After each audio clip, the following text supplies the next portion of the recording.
Welcome to The Pursuit of Health, the podcast of Americans for Free Choice in Medicine. I'm your host, Rainier Schur. Joining me back on the show is Jared Rhodes to continue our discussion of rethinking American healthcare from a philosophically informed and pro-freedom perspective. Welcome back to the show. Thanks, Ray. It's good to be back. So the biggest story in healthcare today is, of course, the debate about whether or not to extend the ACA enhanced subsidies. But a big feature of that whole debate aren't merely the enhanced subsidies themselves, but the Affordable Care Act itself, otherwise known as Obamacare. There's a lot of pushback against these subsidies because they are part of Obamacare. How should we think about that, Jared? Like, where is that all coming from? Yes, I'll explain briefly what this enhanced subsidy thing is, and then we can talk about how it relates and so on. The enhanced subsidy is a special boosted subsidy that is given to people who are purchasing health insurance through the Affordable Care Act marketplace, and the enhanced subsidy was in was put into place during the COVID era. And the idea was that it was extra difficult during that time for people to purchase healthcare, especially or purchase health insurance, especially with like disruptions to their working situation and so forth. And so those were put in place, but now they are set to expire. And this whole question of, well, should they be allowed to expire or should they be renewed, has sort of is sort of shining a light back onto the ACA more broadly.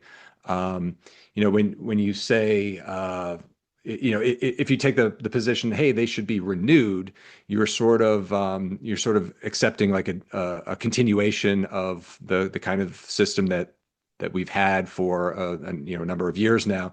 If you're looking to push back on that and you're saying no, they should not be renewed, then it opens up the question, should anything be done for those particular people in instead, right? And so that is part of why we're talking about this again.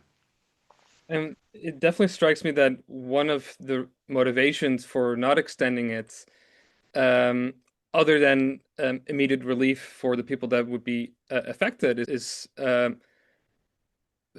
lot of Republicans, especially, have this long history of being against the Affordable Care Act, right? So, like, even though they might want to extend the subsidies to avoid hikes in premiums, what they don't want to communicate is any kind of support for a program that they've long been against. But what I do find interesting about that dynamic is that even though there are a lot of Republicans who say that Obamacare is a failure, there's still this kind of struggle to come up with any real alternatives. I mean, there's a whole bunch of plans being discussed right now, but there's trouble coalescing around them. And as will become clear in this episode, you and I, Jared, we definitely think that Obamacare is a failure, but we also think that a lot of people don't really appreciate why it is a failure. And I definitely think that if you don't have a proper view of why Obamacare is a failure, well, then you're probably not gonna have a lot of success coming up with a real alternative. I think that the lack of real alternatives, or even um, coming around like as a political party to like a real alternative, is a feature of not really grasping the failures of Obamacare. And that's what we would like to get into today. And rather than starting off why Obamacare is a failure, let's just first get into what was Obamacare trying to achieve when it was first being legislated, and how was Obamacare different from other healthcare reforms that came before it, Jared? Yeah, I mean, Obamacare, it was a big and major change to American healthcare. It was the biggest change to American healthcare up until that time. Going back to, let's say, Medicare and Medicaid in the 1960s. Um, Nothing in the 70s or 80s or 90s or aughts were had as big an effect on healthcare as did the Affordable Care Act. Um, there and to like list through all of the provisions would take a long time, but some of the highlights and impulses behind it were basically to get to use subsidies to address this idea of affordability. How do we help people buy coverage? That was like a real kind of key part of this. What do we do with people with pre-existing conditions? Um, how do we make sure that health plans meet defined benefits and standards, right? I don't know if you remember all the discussion about like quote junk insurance. That's a whole other interesting topic to talk about, but very kind of pejorative view of certain types of insurance plans. Um, and and so of course the a big part of it was reducing the number of uninsured. In fact, if you stop most of the major advocates and said, okay, what's the one reason that you want to do this, back in turning the clock back to 2009, 2010, it's, oh, we've got to reduce the number of uninsured, the people that don't have health insurance, whether they are choosing not to buy it or they can't afford it. It is expensive, and so that was like really kind of the sort of the main reasons for them to be that they passed this. And Um, how did this kind of approach to reforming healthcare differ or overlap with other approaches in the past? yeah, I mean, it's a so if you compare it to some of the other ideas that were floating around at the time, it's a bit different. Um, for instance, like if you're comparing it to like straight up single payer, a system in which the government actually pays the healthcare bills of everybody directly, which that would do away with all health insurance companies, basically overnight. That would put them out of business and basically replace that function with the government doing that. That was an alternative plan that was on the table. There was also previously there was a discussion about like, well, what about like a public option that's sort of like a light thing that you could buy into if you wanted to. It was like available to everybody, and it would be designed in a certain way that would have meet the certain quote standards. Um, Actually, versions of that still exist. People will once in a while talk about like, well, what if we open up the federal employee health benefit plan to just like everybody in the country, that way they have like a bare bones option, if they need to. So those are some of the other sort of approaches that were discussed at the time. I think one thing that I think is interesting about the Affordable Care Act is that some of it was actually couched in terms of markets, even though when you look at how it actually is designed, there's not much real like actual genuine free market things happening there. The whole idea of having an ACA marketplace. I always laugh when I hear that word. I mean, it's designed and in some cases implemented by various governments at different levels, state or federal. But very highly regulated, and how it has to work is all spelled out by the Affordable Care Act. Yet it's interesting, isn't it, that they sort of felt the need to call it a marketplace, almost like they know that at some level, Americans like the idea of like, like shopping for something on a marketplace. Like there's somewhere in the American psyche, people want markets, but the designers of the Affordable Care Act weren't willing to go there. They just wanted to sort of borrow a little bit of the terminology. Um, Same thing with so like the individual mandate. I mean, that was part of it. Insurer risk sharing. Um, there were subsidies in various ways to sort of approximate affordability. There's talk about private choice. You can keep your doctor if you like your doctor. You can keep your doctor, right? That's an appeal to a private choice kind of thing.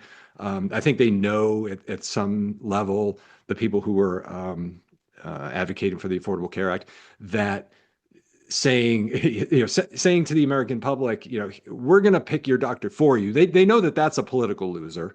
But again, they're not really willing to go so far as to letting it be a totally free market. It's like they want a kind of contradiction. They want some sort of securities and guardrails on something, but not recognizing that what brings you the benefits of the market is people's ability to create and produce innovatively, and come up with new things that you can't even think about and design as a central planner. Right, and I think that that's also what's interesting about Obamacare is that when they were trying to pass it, people were sensitive to the accusation that, oh, this is socialized medicine. If you like your doctor, you can't keep them, right? It's like a very common criticism. And so I think it was very important to sell Obamacare as, on the one hand, we're going to be able to extend coverage. Of course, there's the individual mandate, which is not voluntary. But then in all other respects, oh, you can keep your doctor. It's compatible with patient choice, with the ability of doctors and even insurers on this marketplace to try out different things and whatnot. And what I think is interesting about that is that that's also how other forms of government involvement in healthcare were sold to the American people throughout history. Um, for example, the AMA, and this we covered this in a previous episode. They touted this whole idea of expanding insurance, private insurance, which they called the voluntary program, um, in a way that made it sound like it was a free market. Now, obviously, um, it wasn't, because they had already gone after group practices and all these other things that were coming up in what would have been a free market. They just wanted healthcare to be paid in this one way. But the way that they convinced the American people to go for that rather than a national health insurance program was to convince them that this is the free market, right? Like this is pro freedom, even though it came with all these forced ways of interacting with doctors that was not actually up to free individuals. It was either the federal government pushing it one way or the AMA with its own clout through lobbying and the state medical boards pushing it another way. And we'll come back to the theme of whether or not it's those two things are actually compatible, whether you can have like this model where health insurance pays for as much of healthcare as possible, and the freedom of both doctors and patients to make their own decisions. We'll definitely get back to that question. Um, for now, let's just get into, okay, so now we know what Obamacare was trying to do. Um, how exactly did it fare? Now, that's obviously a question that the answer will differ depending on who answers it. But I think that's worth going through it because I think it's important to get a sense of why, for example, Democrats thought it succeeded or failed, and Republicans, because then we can see like what the landscape is and yeah, where our own views could fit into that. Yeah, there's and it depends on what you choose to look at as evaluation metrics here and everything. But I mean, certainly, if you press me to say, what did it accomplish in the good sense? I mean, in a sort of mandated kind of way, it covered people who didn't previously have coverage. I mean, you can grant that. Now, there's all sorts of caveats to that, like, well, does getting a card in your pocket that you carry around in your wallet, that says that you have coverage, does that actually amount to coverage if you can't find a primary care person to take you on? Did it change the system in a way that actually made it affordable? I mean, let's talk about for a second, like the name of the thing, right? It's called the Affordable Care Act. I actually will hear academics who support this even concede that it did nothing to really make care affordable. It's actually interesting that's something that there a lot of folks who would say that they're even supportive of of the policy for other reasons would say, well, no, I admit it didn't do anything for affordability, which is interesting, because again, bills are named are given names in order to sell them, right?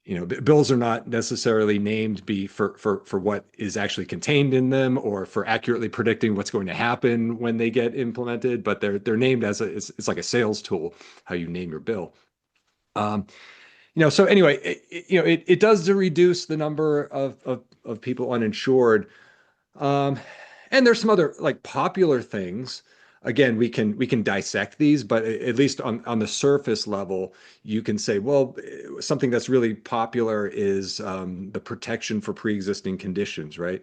Again, like there's more to say to say about that, but that's something that many people would claim is something that it did positively. Um, and I mean, I guess you could say it, standardized benefits or something like that too.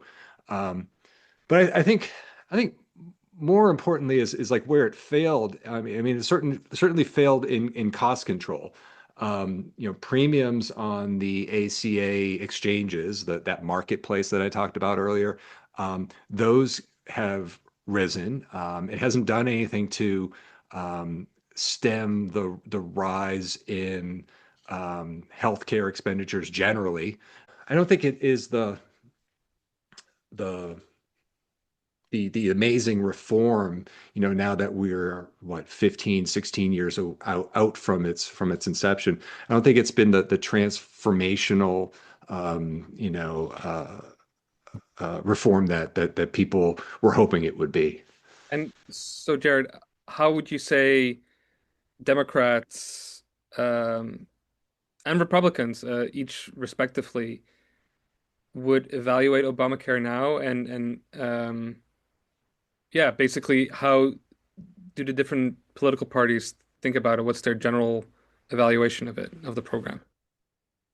Yeah, I mean, I think Democrats, this is broad strokes, but I think they're still tend to be proud of it. Like I said, though, they've conceded that it didn't do very much for affordability generally.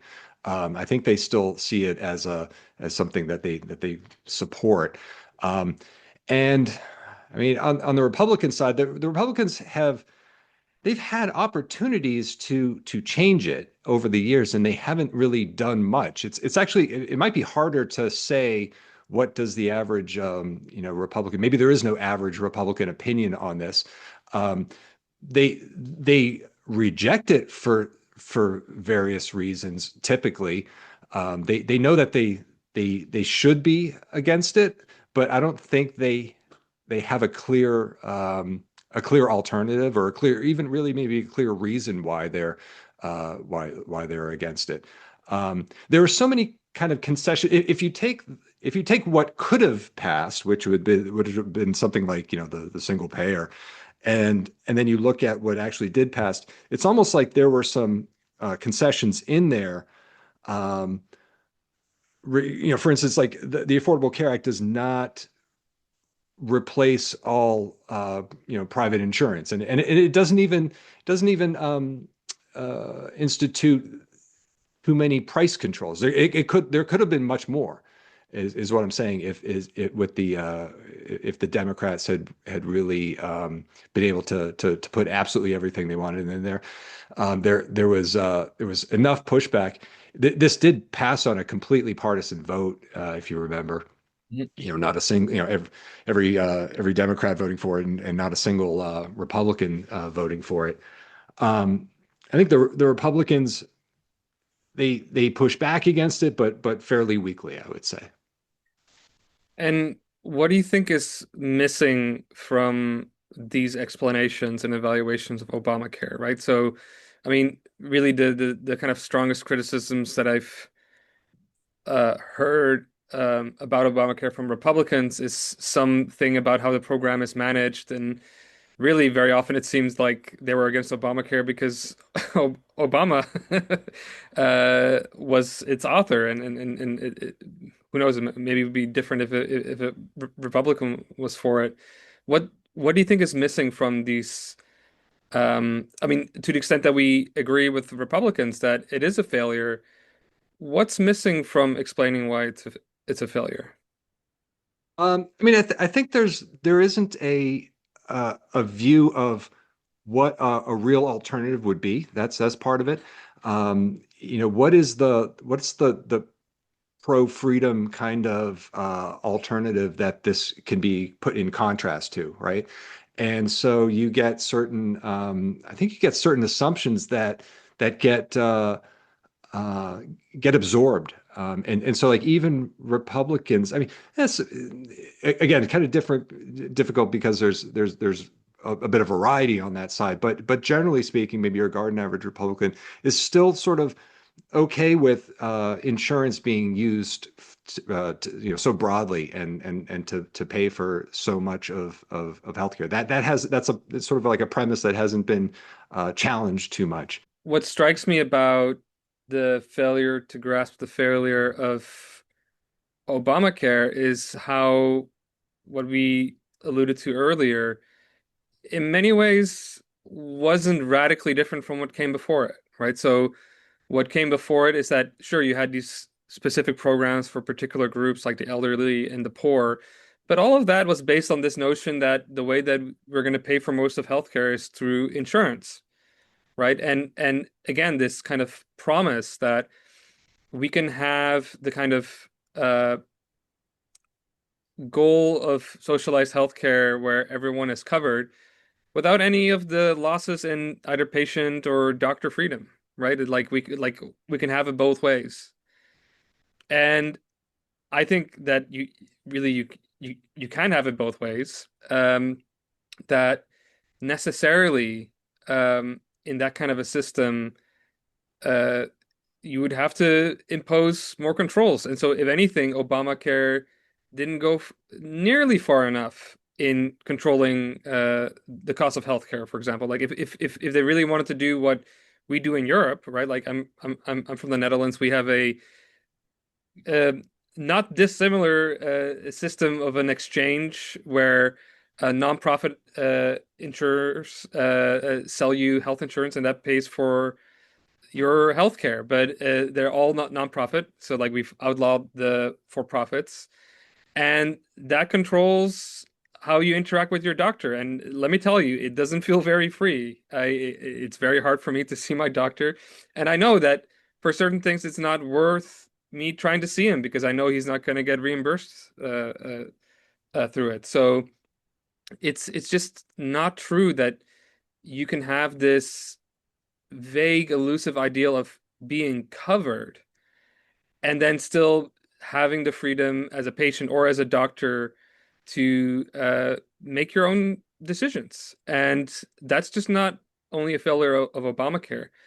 That's a failure of the kind of basic template that we've had for healthcare reform in America since, well, at least since the 50s when the American Medical Association tried to expand what it called voluntary health insurance as an alternative to like a national health insurance program. And after that, when they failed to stop that and Medicare and Medicaid was passed, uh, this insurance model led to an explosion of the cost of healthcare because basically what that model disincentivizes is any kind of consideration for doctors or patients to consider costs. And so it wasn't simply doctors being greedy or bill padding or overutilization. Even if they did nothing of that, there was no reward for a doctor under that kind of model coming up with a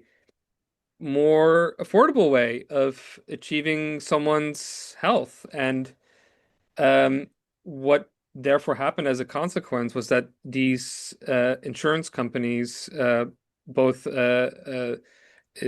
private and government, had to start imposing cost controls, which then eventually led to the management of care by the insurance companies, which then you really see all the sorts of ways in which this idea of complete coverage that just leads to controls and a loss of freedom for patients and doctors. So there's this idea too that is really influential here, which is that patients shouldn't have to pay anything at the point of care. And that also feeds in and sort of plays into this overinsurance in some sense system that we've evolved into. The idea is that patients should be able to not have any kind of cost consciousness that it would be a bad thing for somebody to go to the doctor's office and have to make a choice about what course of treatment to get or how to how to navigate that financially. And even the doctors have gotten in on this as well by reinforcing that by saying, well, yeah, we don't want to be involved in that either. They think that they should just be able to quote, practice practice medicine without any almost context free. One I think premise to challenge in all of this is this idea that care should be costless at the point of care. It does, like I said, it does lead to um, an over reliance on insurance and the this impulse which different parties are sort of more or less willing to engage in, but um, certainly that more and more should be covered, and which of course is only going to increase the price of health insurance, and so that's why, in part, why premiums are so high. And then because nobody else is willing to exercise any kind of cost conscious, neither the patient under this view nor the physicians and the associated providers, that's when you get health insurance companies saying, well, I guess we're the ones who have to exercise some kind of cost consciousness. And then that leads to things like them getting involved with, requiring prior authorizations and all these things that we love to hate on. But you kind of have to understand where it's all coming from in order to have I think, a more thoughtful critique of the whole thing.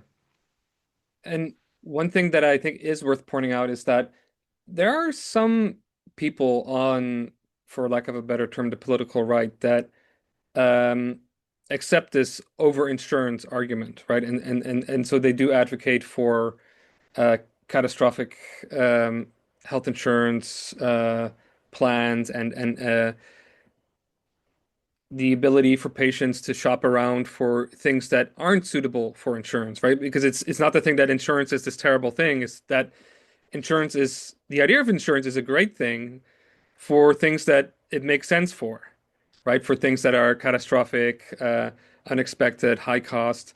But to use it for all these other things is not good for those other things. And then like you're kind of like even ruining the value of insurance for the kinds of conditions it was meant for. So there is a recognition of that, I find, somewhere on the political spectrum.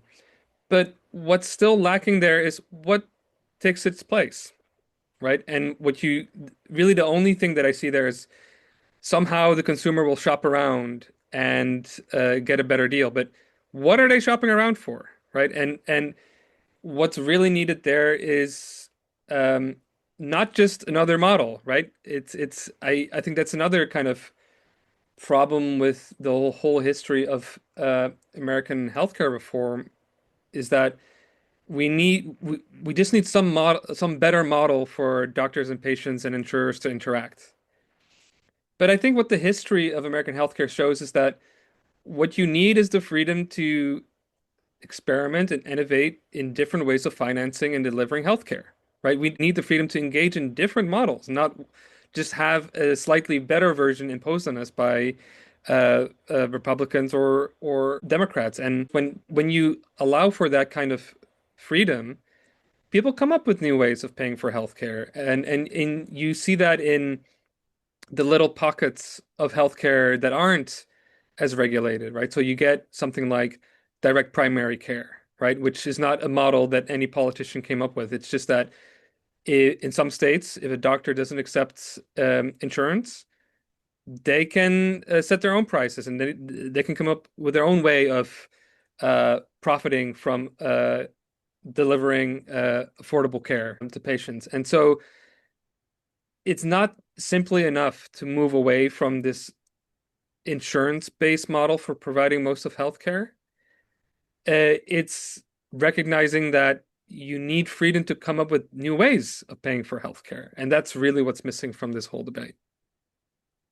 I agree. We would have such variety of different ways of addressing your needs, tailored to as many different categories of people as we might have, and people could even move freely in between. You might be a primarily a DPC patient. You've subscribed, you have your membership with one primary care, and your general approach is to pair that with a high deductible health plan and everything. But then in certain circumstances, maybe when you're on vacation or something, you do something differently. There you do out-of-pocket telehealth to connect with some need that you have on the spot, right? These things would arise, and to your point, it's not a single model that this ends up formulating, and no politician is going to formulate it in by some grand design. Um, the the other thing too is that um, we we like it's hard to advocate for certain particular changes because oftentimes that's not enough to get the whole sort of ecosystem going. You could take on the issue of like HSAs, and you could do something good in that regard. Maybe with like the limit contributions, or how they interact with other types of coverage and satisfy different kind of needs there. But if you just change that, but don't change anything about the sort of the culture that, for instance, physicians have about whether they should be selling you their services in a particular way with like a stated price and in a customer friendly way that you would expect in any other industry, well then the sort of added ability of a person now with an HSA that has some quote money to spend, they're going to be baffled, like, well, where am I supposed to spend this? And then if you just send them back into the regular kind of system, it's not really going to give you the benefit that you were hoping for. And then you might be disillusioned with that. You might call that a failure or something, but it really isn't. It needed the next thing downstream in order to really get the success and benefit from. And so that's always been one of my fears, that we sort of make and the small changes are needed, right? Because that's a lot of times that's what's politically possible, and you can make that next incremental step. But you also have to communicate and kind of manage the expectations of, well, we need this. This is part A, and then the next part that this connects with in the sort of system. I would even call it maybe like an ecosystem, not a model like we were talking about. But you need those other things in place to really get the full benefit from. And so it sometimes feels like the pro freedom approach is like at a disadvantage because we need multiple things to happen in order to really demonstrate how powerful this idea could be. And just to touch on what you were pointing out, it's not simply that we need multiple policy steps to get to a better place. We also need a certain change in culture and certain kinds of expectations and uh, different ideal of what our relationship with doctors is, right? Like in the same way that the healthcare system we have right now is based on this ideal that when I walk into my doctor's office, I don't have to think about costs and he doesn't have to think about costs. And that somehow makes the interaction better. But really, we need to move away from that and recognize that if my doctor isn't thinking about cost, not only could that come at my disadvantage later if like I can't afford it, But I want him to think about what things are worth because I want him to think innovatively about, well, what if this particular treatment is low value, for example, and what about this other kind of treatment which is high value but costs a lot? And I'm going to think about a way to make it more affordable so I can make more money and help more of my patients. Like that's the kind of relationship that I want to have with my doctor, right? Where like we can sit down and frankly talk about what things cost because that helps me think about my own health. And so it's not simply policy changes. We need a change in culture.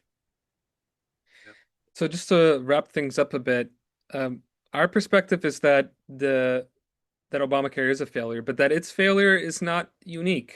It's based on other assumptions in the American healthcare system in the way of reforming it that have also failed, right? This ideal that we're going to have insurance cover as much as possible, and this promise, which I think is a false promise, that you can have all that and it's not going to reduce either patient choice or the freedom of your physician to come up with new ways of taking care of you.